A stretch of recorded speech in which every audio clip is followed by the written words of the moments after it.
That was a really, really nice game. And he's now built that 8-3 lead, a 5-game lead for Magnus Carlsen.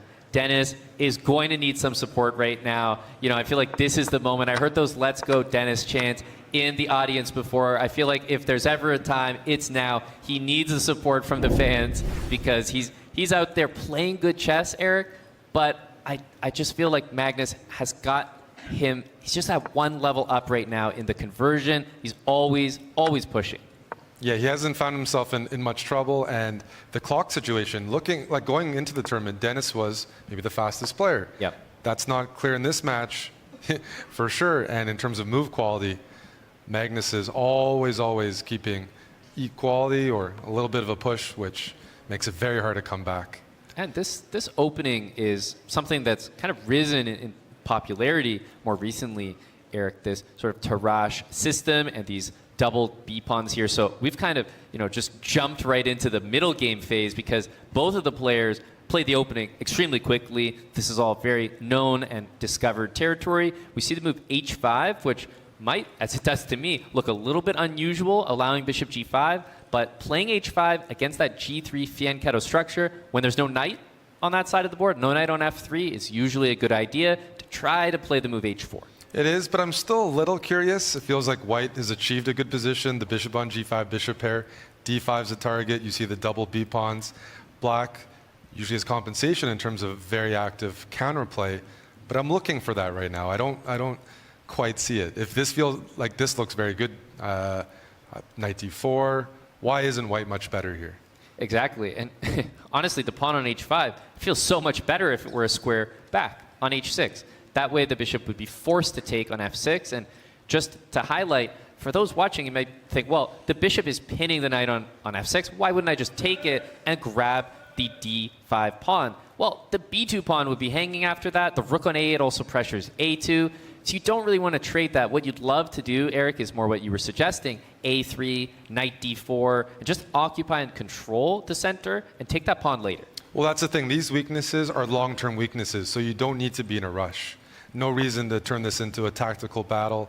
Strategically, the long-term pluses are all for white. So it's just about making sure maybe this H-pawn doesn't harass the light-squared bishop, making sure you don't lose your queenside pawns. Like, no reason to rush into anything. The D5 pawn is isolated for the rest of the game. That's right. Now, I'm curious to see how this is going to play out, because if black takes on D4, yes, you might get an isolated pawn there for white after queen takes D4 and E takes D4. But that doesn't matter. That's okay for white to take because the bishop pair is still going to be very, very strong. And we see H4 played in order to finally prevent black from ever thinking of H4 themselves. Yeah, and if you talk about long-term, maybe some trades on D4, the bishop on G2, it's not going to take on E4. At some point, develop to F1, and it can still join the game without giving black any sort of exchanges that make the endgame easier. I think what's important to pay attention to, if you're watching this, you're thinking there's so many possibilities for pieces to take one another. Why aren't they happening? Because Magnus is offering to trade the knights on C6, but that's because the B7 pawn will take back and the structure will seriously improve. And by the same token, white's offering this trade on D4. I think we're going to see exchanges, and the knight can drop to potentially E6 to hit D4, or you can jump back into E4. This is the best position Denis has had in a long time. Yep. So I'd almost say this is like must-win territory. It's got the bishop pair and plenty of weaknesses to target on the queen side here. D5, B6, B7, and not much counterplay.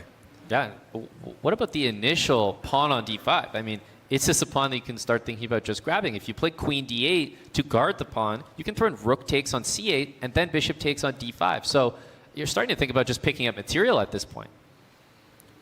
Very tempted, but you might think Magnus has something planned here. I do too, but I mean, at some point, you do have to make those decisions. We haven't seen Denis maybe do it enough in this match, which is at some point, cash something in. Take that risk, play for the advantage, even if it takes more risk. I guess we've got to talk about it. If you take on D5, he's expecting rook D8. One of the rooks to slide over to D8 and maybe play F6, and you might lose the D4 pawn and some of that stability. So I think Denis is looking for an alternative. Yep.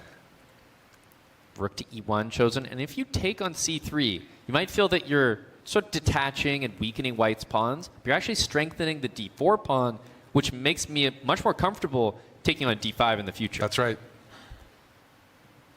And at some point, if you take on c3, you can see queen b3 being a very effective move, hitting b6 and d5.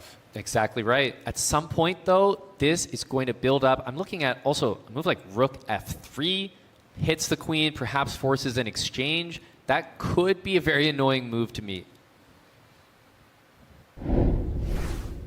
I'm even looking at this move, bishop e2, and the point is f6, g4, and is that a queen trap? Yeah, bishop f3 and g4 as an idea. Instead, we see bishop c7, which actually, the bishops that are left over really favor white. We talk about the pawns that are fixed, d5, h5, light squared bishop, favors white, but the bishop pair is no longer. No bishop pair, but this endgame is really dreadful for black. This is a big moment for Denis. I agree with you, Eric. I think he's got to cash in a full point here. Time is equal as well. It's much different than usual. Queen e7, force the rook. Okay, queen e3 also safe, but we were trying to look for positions where you don't give up any material. Yep. And this is traded off weaknesses, which favors black.